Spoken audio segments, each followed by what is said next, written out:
Qué maravilla el internet por satélite. Ahora tengo una página web para hacer las reservas en línea. Las habitaciones, el comedor, todos los ambientes tienen Wi-Fi. Y el hotel siempre está lleno. ¡Qué belleza de internet, oiga! Promociono mi ganado por el Instagram, por el YouTube y el Skype. Pido la vacuna y los alimentos por el internet. Ahora tengo más tiempo para estar con la familia, diga usted. Qué bueno es el internet por satélite. Cada día hablo con mi hijo que estudia en Santa Cruz y con mis comadres y compadres que viven en Potosí y Cobija. Ahora estamos más cerca que antes. Internet por satélite. Agencia Boliviana Espacial, nuestro espacio. Bueno, ¿qué le puedo decir? Colombia apostó a la derecha, sí, apostó a la derecha y el día de hoy, ayer domingo fue electo Iván Duque. Iván Duque con una interesante votación por encima del 50 y tantos por ciento, 54 si no me equivoco, y ahora es el nuevo presidente de Colombia.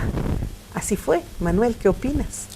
Sí. Colombia de derecha a derecha, ¿no? Ellos no apuestan por otra opción. Colombia siempre ha sido un país conservador, un país esencialmente conservador, más que de derecha, un país bastante conservador. Sus élites son muy claras, son muy tradicionales. He leído por ahí varios artículos en los que hablaba de que nunca había ganado la izquierda en Colombia. No me digas. Sí, de hecho, entonces no es una sorpresa. Pero creo que lo interesante no es que gane la derecha o que gane el conservadurismo con ese 54%, sino los otros dos factores importantes. Primero, creo que es Daniel Petro, que obtiene 42%, el candidato de la izquierda, uno de los candidatos que por primera vez, siendo de izquierda, tuvo posibilidades. Altas posibilidades. Es un avance importante. Entonces, el avance de la izquierda, o lo llamemos de progresismo, en Colombia, quizás es una señal interesante, más llamativa que la victoria hasta cierto punto previsible del conservadurismo en Colombia. Y el segundo dato es alrededor de qué se dio la campaña. ¿Qué es lo que han elegido los colombianos? Eso, ¿qué es lo que se les ofrecía? Porque esta es una consecución de Santos, no. En realidad, Santos también es parte de toda esta historia. Él no ha jugado un rol fundamental en estas elecciones, como sí lo jugó Uribe, el expresidente colombiano. Ha sido básicamente una elección centrada en cuál es el futuro que quieren los colombianos en relación a esta recién ganada paz que tienen. ¿Sí? Porque recordemos que lo que se ha cerrado con los acuerdos con las FARC es virtualmente 60 a 70 años de guerra civil continuada. Entonces, es cómo van a salir los colombianos a este nuevo escenario marcado por la paz. La paz, sí. Eso es lo fundamental. Pero con personajes justamente de las FARC dentro del Parlamento, ¿no es cierto? Con una presencia parlamentaria. Y una preguntita solamente fuera de esto. ¿Perú también fue un país que constantemente apostó por los gobiernos de derecha o también tuvo de izquierda? Sí, tuvo de izquierda, el propio APRA, de la misma primos del MIR, digamos, ¿no? Sí. Toda esa, se podría decir que Humala era un presidente de centro-izquierda, de centro-izquierda, el propio Toledo. Pero una izquierda así radical como la que hemos tenido nosotros ¿por qué? nunca, Porque tú señalas, mira, un elemento importante. ¿Por qué Colombia o Perú no han tenido visiones claras de izquierda? Por el factor guerrillas. Eso estaba diciendo. La presencia de guerrillas ha sido que la sociedad un poco se vacune. O al revés, la presencia constante de grupos de derecha con mucha oligarquía, eso es lo que analizaba mi padre en alguno de sus artículos, con tanta derecha, hacía que que la gente se levante en grupos guerrilleros y terroristas. Pero ese temor ha evitado la presencia de partidos de izquierda con posibilidades. Hoy en día, por ejemplo... Porque no podían canalizar, es lo que sucedía en cambio aquí, sí podían canalizar desde la democracia la posibilidad de tener un partido, eso fue con DEPA.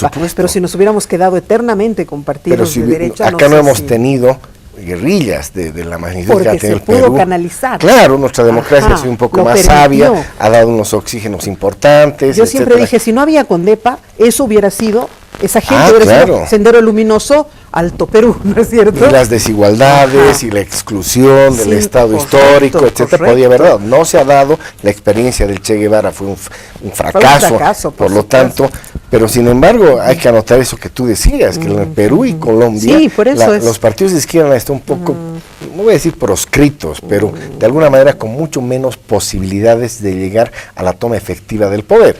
Por lo tanto, es un dato interesante. Yo quiero hacer referencia acá que si bien el dato importante es que Colombia ha cambiado su escenario político. Sí. ¿No? De entrada, decíamos, Manuel nos indicaba la presencia de un partido de izquierda que ha llegado a la primera vuelta no con una votación muy expectable, 25% si mal no recuerdo, frente a un 40% que había conseguido ya Duque. En esta segunda vuelta parecería que el colombiano ha votado más que a favor de algo o a partir de una visión de un Estado, sino en contra de o temor a. ¿No? Es decir, qué interesante. Los que han votado por la corriente uribista, digamos, ¿no? Que es este señor Duque, han votado porque en la campaña se ha utilizado mucho al lado de nuestro vecino Venezuela, es lo mismo que este señor Petro, por supuesto, ¿verdad? Entonces, mucho de eso, voto en contra de Chávez, voto en contra de Maduro, ¿verdad? Entiendo. Y en el otro lado, ha votado mucha gente porque Petro consigue el 65% de los nuevos votos de esta segunda vuelta, mientras solo Duque consigue el 30 y tantos. Es decir, que hay una sociedad colombiana que también está en contra de esa derecha que otra vez retoma al gobierno. Seguro. Si otro hubiera sido el candidato de la izquierda, se dice de Fajardo, digamos que era otro progresista, se dice que otra podría haber sido la historia y que gane hombre Fajardo. Ya. Pero claro, a Petro le ha jugado en contra, obviamente, esa alianza que le han hecho con el régimen de Maduro. No, yo quería complementar un poco lo que dice Álvaro, porque ese es un dato que a mí me parece muy llamativo. Ambas campañas han apelado al miedo. Sí, claro. Pero si tienes ahí un vecino que se está muriendo, ¿cómo no vas a...? No, correcto. O sea, eso es lo que utilizaba la derecha. Decía, o sea, no votes... para ser igual para ser igual a Venezuela. Además, ¿sí? Colombia está llena de venezolanos en este momento. 1 millón. Sí, un millón de venezolanos. Una gran cantidad. En las calles, sí. Por un lado. Por el otro lado también planteaban que cómo se podía confiar en Petro siendo exguerrillero por un lado y por el otro lado también señalaban que fue asesor, lo cual es evidente, de Chávez, ¿no? Entonces, miedo. Y del otro lado, lo propio. Si entra Duque, vuelve Uribe, vuelve la mano dura y se cae la paz. Claro. ¿Sí? Entonces, miedo. Al que apostó Segundo, siempre, ¿no? Planteaban y decían, si vuelve la derecha, si se queda la derecha de Uribe, en este caso con Iván Duque, lo que vamos a tener son los asesinatos selectivos a los que nos tienen acostumbrados durante décadas. Porque es otra de las razones que hay que ver en el comportamiento político de Colombia. Los asesinatos selectivos desde los años 40 de importantes líderes de izquierda, desde Eliezer Gaitán hasta Galán en los años 80. Entonces ha habido una eliminación selectiva de los liderazgos de izquierda. Entonces el miedo era un factor común en ambos bloques de votación. ¿Cómo se dice cuando está haciendo campaña, no es cierto? En las ofertas, todas discursos. Todas las campañas han girado en base al miedo, o sea, ¿quién genera más miedo? Por un lado y por el otro, ¿no? Y eso también te muestra cuál es la importancia de entrar a un nuevo escenario de pacificación, que es justamente la aspiración profunda, creo yo, de la mayor parte de los colombianos. ¿Te das cuenta, pero cómo sigue funcionando en una oferta electoral el temor? ¿Dónde está la oferta? No hay oferta, solamente hay miedo y por miedo funciona. Sin embargo, creo que yo estuve en Bogotá justamente ese periodo de la firma y todo, recordarán, mandé imágenes, creo que tú condujiste ese programa. Pero ahora yo digo, Uribe le está dando a la historia una gran oportunidad, porque si Uribe en algún momento no quiso que se lograra esto, era porque él quería ser el protagonista. Sin embargo, la historia le está dando la opción de que detrás de Iván puede estar él construyendo realmente esta paz que viene de aquí en adelante. Pero no podemos negar que fue Uribe el que logró los golpes a la guerrilla que se le dieron en determinado momento. Ahora viene la etapa de construcción de paz realmente, porque aquello fue un ratito, lo de Santos y todo, pero ¿y lo que viene adelante? Es un gran reto, un gran reto para Duque, porque otro de los temas importantes de la campaña ha sido los acuerdos de paz. Y Uribe, que va a estar detrás de él, ¿no es cierto? Lo que pasa que ese es el, digamos, quien ha formado a Duque es Uribe, por eso. ¿verdad? Pero sin embargo, Uribe es una persona también muy rechazada en la Colombia de hoy. Es decir, va a ser también un reto para Duque tratar de desmarcarse de Uribe, es decir, va a tener que mostrar un liderazgo propio Duque y que no se lo vea tanto con Uribe, porque Uribe ha dejado también marcas oscuras en la historia de Colombia. O sea, que lo puede perjudicar más que ayudar. Yo creo que ese va a ser, no se lo ha visto en ninguna imagen ayer al lado de Uribe. No. Ahora, bien, que el discurso de Duque frente a los acuerdos de paz dice, sí, paz, pero habrá que hacer ciertas correcciones. Ya no es ese discurso tan antagónico al proceso de paz. Por lo menos, siempre en política pasa eso. En la campaña se dicen todas las barbaridades posibles, sí. Pero ya tocando la guitarra va a ser diferente. Creo que Duque va a tener, no le queda otra opción. 1, consolidar el proceso de paz. 2, concluir la paz con el Ejército de Liberación Nacional.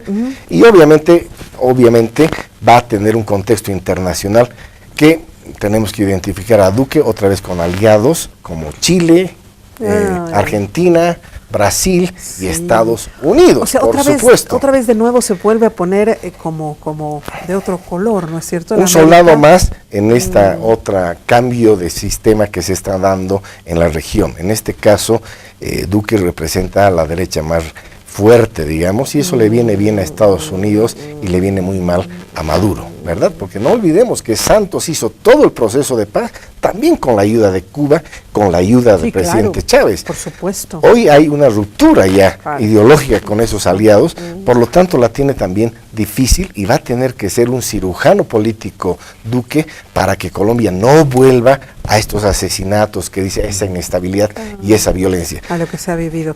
Pero bueno, qué interesante, ¿no? Ver cómo está cambiando. Nosotros nunca hemos sido muy cercanos a Colombia, nunca hemos tenido muchos acuerdos con ellos, etcétera. Por tanto, para Bolivia nada habrá cambiado, digamos. Sí, no. Paradójicamente, el destino de nuestra principal exportación agroindustrial, que es la soya, es Colombia. ¿Sí? Y siempre lo ha sido así. Entonces, bueno, pero eso evidentemente no marca una cercanía cultural ni política entre los dos países. Pero eso es entre empresarios privados, ¿no es cierto? Porque nada tienen que hacer ahí los gobiernos. Bueno, en realidad las exportaciones que se dan de la soya se dan en el marco de la CAN, de la Comunidad Andina de Naciones, y los beneficios que tiene la soya boliviana son aprovechados por el empresariado boliviano y por el empresariado colombiano. Pero bueno, dejemos eso de lado. Lo importante es entender que Colombia no ha cambiado de signo político. Sigue siendo conservadora, siempre ha sido un alumno aventajado, como dicen a veces, de la política norteamericana. Desde el Plan Colombia, desde todos los procesos de cerco o de enfrentamiento al proceso bolivariano, que siempre han encontrado en Colombia el primer punto de contacto, ¿no? O sea, siempre han estado de manera antagónica enfocando ciertos temas, con ciertas mejoras evidentemente en el gobierno de Santos, pero siempre ha estado en un bloque conservador. Y es ahí donde esta elección es un primer paso para ver cómo vamos a quedar en la región hasta fines de este año. Porque no olvidemos que se vienen las elecciones en México, y en México la previsible victoria de López Obrador puede darle un oxígeno muy fuerte al progresismo. No sabemos exactamente qué es lo que va a suceder todavía en Brasil. O sea, todavía estamos en un ambiente muy incierto. Lula sigue siendo el político más influyente y más popular en Brasil. Y estamos en un momento también en el cual Argentina, después del último acuerdo que ha tenido con el Fondo Monetario Internacional, con $50.000 millones de préstamo que ha requerido el gobierno de Macri, ha generado un desagrado generalizado y no ha logrado recuperar la economía, porque apenas 1 o 2 semanas después de efectivizado el acuerdo, se ha seguido devaluando de manera histórica el peso argentino. Entonces, estamos en un momento en el cual también en Latinoamérica, Qué interesante, estamos viendo cuál va a ser el nuevo equilibrio de fuerzas. Exacto. Colombia y esta, no sé si radicalización, pero este endurecimiento de su posición conservadora, obviamente es un factor también importante dentro de esa balanza regional. México va a ser el boom, ahí vamos a ver. México lindo y querido. Porque claro imagínate tan grande y tan fuerte y tan todo, va a ver qué va a pasar, ahí eso vamos a tener que hablarlo un día entero, ¿no? Sí, Sí, tan. cuidado, Obrador nos dé una sorpresa sorpresa. en el sentido. Yo he escuchado mucho a Obrador en el último tiempo y tiene un discurso muy conciliador con Estados Unidos, muy conciliador. Me ha llamado la atención en el sentido de que se podría prever que más bien el discurso iba a ser más bien aprovechando, Por supuesto, obviamente, esta esa coyuntura, soberbia americana claro. frente al pueblo mexicano. En México tienen el chip muy, muy consolidado de que es necesario para estar bien, tener buenas relaciones con Estados Unidos. Eso lo tiene clarísimo el mexicano de 10 años o el de 80. El muy pobre o el muy Exactamente, rico, ¿no? por lo tanto, genera mucho miedo que mañana haya una ruptura, digamos, en esa relación, que ya la ha habido con los anuncios siempre O sea, no es una mediáticos. garantía, López Obrador. para Yo, ti. sinceramente, que sea una garantía de que va a ser ese México que va a romper esa Totalmente dependencia progresista con que- Estados Unidos, No. me genera No. ciertas dudas. Pero- Coincido, yo creo que el secreto de muchos de los nuevos candidatos va a ser tener una retórica y ciertas políticas menos radicales. O sea, el mexicano es tremendamente nacionalista, pero es práctico. Sí, se sabe que no pueden dejar de Sí, sí, Estados claro. Unidos, pero el progresismo creo que va más allá de solamente las relaciones o no con Estados Unidos. Coincido. Y en el caso de México, no pueden evitar estar al lado de México. No me acuerdo quién era el que decía, ¿no? Tan lejos de Dios y tan cerca de Estados Unidos. Yo decía, no, mentira, no sé de dónde venía eso, pero alguna vez lo dije acá también, traía esa frase a colación. Pero en este momento se engrosan las filas de la derecha. Y ahí tenemos un Macri, de repente también va a ser apoyado. Tenemos un Chile, como tú decías, y bueno, ahí estamos nosotros, un poquito en el medio, ¿no? Sí, evidentemente hay un cambio de ciclo, evidentemente.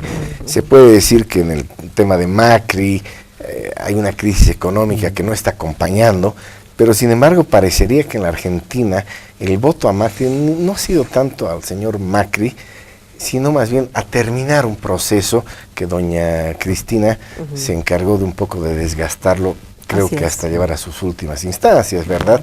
Entonces también, lamentablemente, la región en estos procesos electorales están votando en contra de algo y no a favor de un programa, como tú bien decías, Sí. de una alternativa política, sino estoy hastiado de esto, cualquier cosa voy a votar que no sea esto. El miedo, la incertidumbre son los elementos que están guiando estas elecciones y no los programas. Así estuvimos el 2003, ¿te ¿Verdad? acuerdas? Claro, absolutamente, absolutamente. Que estuvimos, bueno, y ahora en qué nos beneficia, en qué nos afecta para ti como región. Como región vamos a ver más tensión, obviamente el efecto Venezuela causa, es como transversal en toda la región.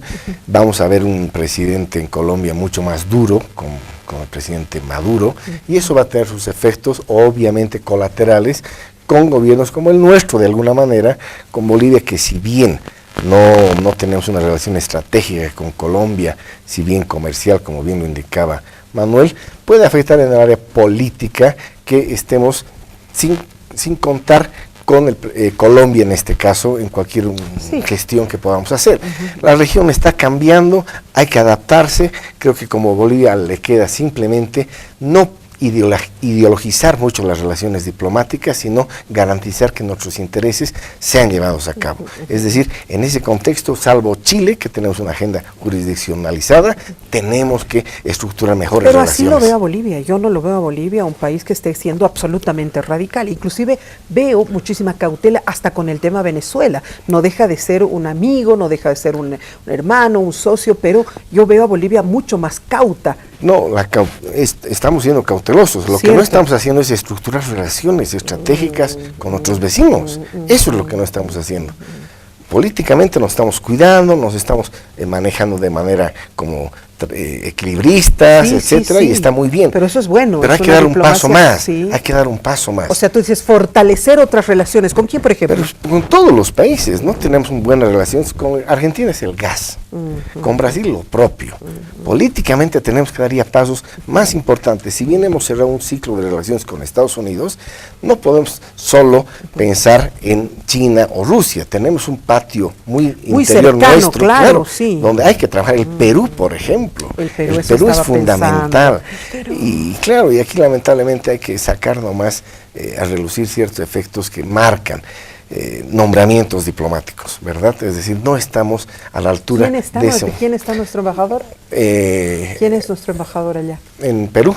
Es un historiador, es un Perú que no... No con carrera diplomática. No, de ninguna manera. Se ha nombrado últimamente en Ginebra también este señor del Tribunal Constitucional, a su esposa. Seguimos en ese espacio muy prebendalista de la diplomacia. Y yo creo que el presidente Evo Morales tiene todavía la oportunidad de estructurar relaciones mejores con los vecinos, más allá que estos no coincidan ideológicamente. Sin embargo, la presencia del presidente Morales, aunque ha sido muy criticada justamente en Rusia esta época del Mundial, sin embargo fortalece, ¿no? Porque verlo a tu presidente y al presidente vecino yendo a fortalecer vínculos con los más grandes del mundo, fortalece también lo que hablábamos sin ir muy lejos de esto, ¿no? No, correcto, o sea, pero la geografía es la madre de la historia, ¿no? Pues tenemos más cercanos. Podemos declarar la unión eterna entre Bolivia e Irán, pero si no nos llevamos bien con Brasil, o sea, Claro. No va a ser, ¿no? No tiene el efecto que debería tener. Pero Bolivia está cauta, eso decía, y es correcto, ¿cierto? Bolivia está cauta, pero también está clara. A ver. Y eso me parece que es muy importante, porque en ningún momento, por ejemplo, el presidente Evo ha decidido bajar el tono del respaldo, por ejemplo, a la revolución bolivariana, ni su respaldo al gobierno cubano. Sí. Pero eso no significa que se haya peleado, que se haya alejado, se haya desvinculado con la Argentina, socio estratégico. Para nada, esta mañana el presidente ha felicitado también a través del Twitter al nuevo presidente de Colombia, al presidente electo, a Duque, como debe ser. De la misma manera, tenemos una agenda que tiene que ser profundizada con Perú, definitivamente. Estamos viendo cómo se llevan adelante las negociaciones, por ejemplo, para el tren bioceánico, y ahí hemos podido coincidir con Brasil, con Perú, con Uruguay, es decir, tenemos una dinámica internacional bastante interesante. Que hay que hacer ajustes, que hay que fortalecer y hay que asumir el cambio de signo político. En muchos países vecinos eso es evidente. El problema es que durante 12 años, durante la primera etapa de este ciclo progresista, que creo yo que todavía continúa y que tiene todavía un segundo momento, se ha construido sobre la cercanía ideológica. ¿Sí? Hoy veremos sobre qué la vamos a construir. Por ejemplo, sobre la integración energética y sobre grandes proyectos como el corredor bioceánico, como el tren bioceánico. Es decir, tenemos que ver sobre qué bases vamos a construir. Que sean bases sobre todo de intereses comerciales y no solamente de intereses ideológicos, ¿no? Creo que ahí es, sin dejar de lado, creo que se puede encontrar un equilibrio. Manuel, muchísimas gracias por haber estado en el programa. Verónica. Se acabó el tiempo, ha sido un gusto tenerte. Álvaro, de la misma manera, gracias. Gracias a ti, gracias Manuel, un gusto hasta cualquier momento. Hasta cualquier momento. Bueno, ya hablaremos, tenemos muchos temas de que hablar, México va a ser uno de esos. Por lo pronto yo sé que usted está muy preocupado con el Mundial, así que siga nomás viendo su Mundial, que nosotros le daremos estas capsulitas de información que tenemos del análisis profundo que hay de la vida real, exacto, ¿no? Un abrazo, hasta la próxima.